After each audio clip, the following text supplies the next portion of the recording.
Happy 2022 to all of you. Today, I would like to cover what we would like to see from an M&A perspective in the upcoming budget 2022.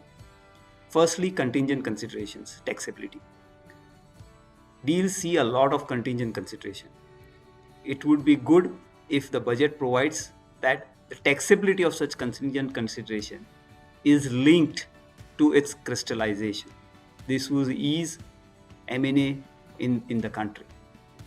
Secondly, transfer of losses or carry forward of losses in all types of amalgamations and demergers should be provided for. This would give greater flexibility on mergers and demergers. Thirdly, foreign shareholders of foreign companies should be given tax exemption on merger of those companies when they derive their value substantially from India.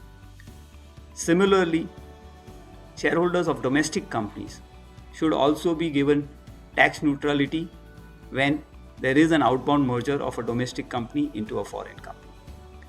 Finally, but the most important relook in my mind is the tax allowability of depreciation on goodwill acquired pursuant to a M&A transaction which itself has been subject to tax.